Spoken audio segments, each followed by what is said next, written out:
हम पढ़ेंगे आपकी क्षितिज है उसका काव्य खंड का चौथा लेशन, जिसका नाम है केतकी और कोकिला, और इसके लेखक हैं कवि हैं माखनलाल चतुर्वेदी जी। कल हमने इसकी कुछ कविता और कवि का परिचय कर लिया था माखनलाल जी का, जो ये उन्हीं की कविता है जब वो जेल में थे। इन्होंने कई आंदोलनों में भाग लिया है, जैसे ऐसे आंदोलन, खिलाफत आंदोलन, तो उसमें उनको जेल में भी जाना पड़ा था। तो माखनलाल जी जेल के समय ही अपनी जो कैदी है, कैदी के रूप में कोकिल मतलब कोयल से बातें कर रहे हैं, अपनी वेदना बता रहे हैं, अपने कष्ट बता रहे हैं कि हमें किस प्रकार का जो ब्रिटिश शासन है उसको हम झेल रहे हैं, किस प्रकार की हमें यातनाएं दी जा रही है। तो उसका कुछ भाग हमने पहले कर लिया था अध्ययन, आज बाकी बचा है उसका अध्ययन करते हैं। तो आज का जो हमारा है उसमें है काली तू रजनी भी काली।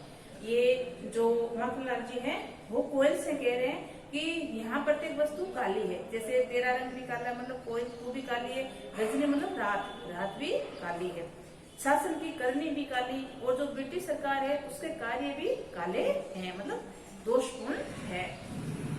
काली है कल्पना काली, उनकी सोच है वो भी क्या है काली है, किसी बात की कल्पना करे मतलब ब्रिटिश सरकार वाले शासन, तो वो भी क्या है काली है।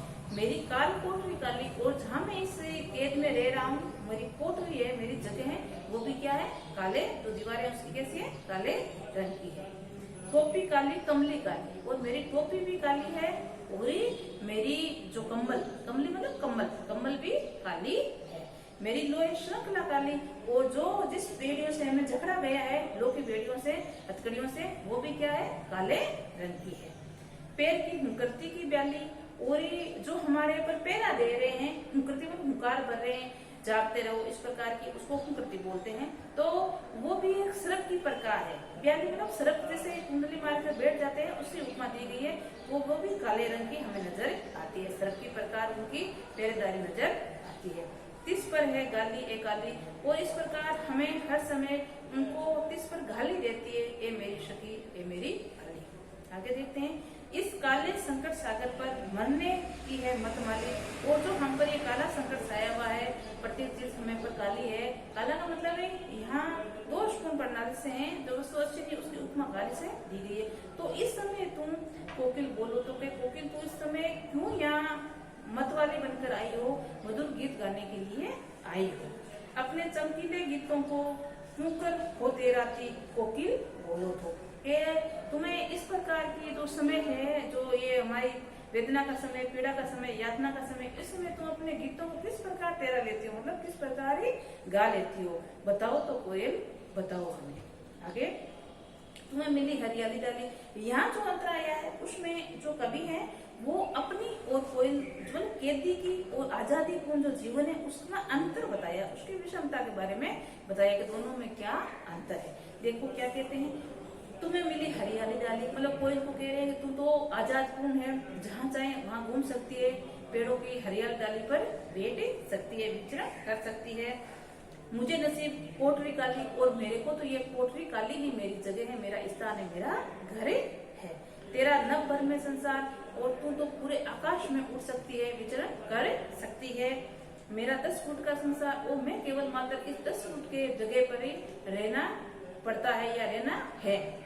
आगे, तेरी गीत कहावत, और तू जो गीत गाती है उसकी वाह वाह होती है, प्रशंसा की जाती है, लेकिन रोना भी मुझे गुना, और हमें इन कैदियों को रोना भी गुना है, अगर हम अपना पुकार रोकर भी बताएं तो हमें यातनाएं दी जाती है, इसलिए हमें रोना भी क्या है हमारे लिए गुना है।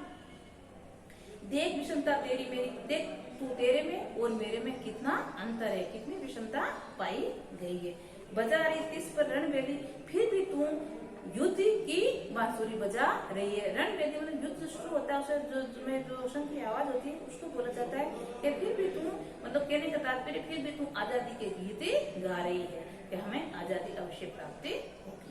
आगे देखते हैं, आगे बताया है, इस हुंकरती पर अपनी कृति से और कहो क्या करूं कोकिल बोलो तो।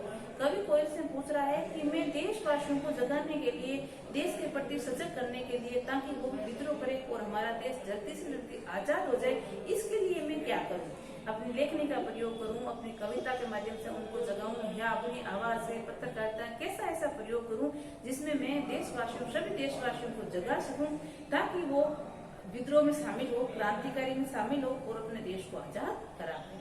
मोहन के व्रत पर प्राणों का आश्रम किस में भर दूं, कोकिल बोलो तो। मोहन का यहाँ किससे आया है? महात्मा गांधी से।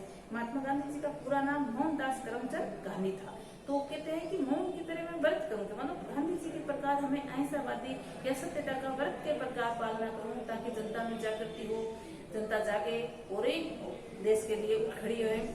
या मैं क्या करूं, अपने प्राणों की आहुति लगाऊं या अपने प्राण तक न्यौछावर करने के लिए तैयार हूं। कोकिल बोलो तो, तुम बताओ तो सही कोई कि मैं ऐसा क्या कार्य करूं या ऐसा क्या काम करूं जिससे हमारे देशवासी जाग जाएं और देश को जल्दी से जल्दी आजाद करें। तो ये थे आपके इस पाठ का। आगे हम इसी पाठ के प्रश्न उत्तर देखते हैं। तो प्रश्न उत्तरों में जो आपका पहला क्वेश्चन है वो है, कोयल की कूक सुनकर कवि की क्या प्रतिक्रिया थी? जब कोयल ने कूक की आवाज में बोली थी तो कवि के मन में उसके अंदर क्या प्रतिक्रिया है? तो जब आधी रात को कोयल की कूक सुनकर कवि ऐसे हो जाता है, मतलब भय होता है कि ऐसा क्या हो गया जो कोयल सुबह शाम दोपहर को बोलती थी तो आधी रात को क्यों बोल रही है। तो कवि को ऐसा लगता है कि या तो कोयल बावली हो गई है या कोई हमें कैदियों को, देशवासियों को कोई संदेश देना चाहती है, इसलिए वो अर्धरात्रि में चीखे रही है। अगला क्वेश्चन देते हैं हम। कवि ने कोकिल के बोलने के किन कारणों की संभावनाएं बताई है? भाई कोकिल क्यों बोल रही है, कवि को क्या क्या संभावना लगी?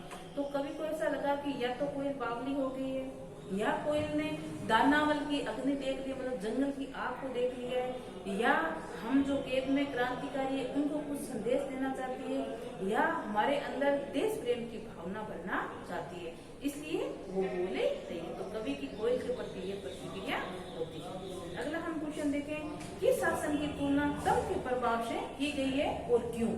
कैसा शासन है जिसकी तुलना स्तंभ से, मतलब अंधेरे से की गई है? तो ब्रिटिश शासन की तुलना अंधेरे से की गई है। क्यों की गई है?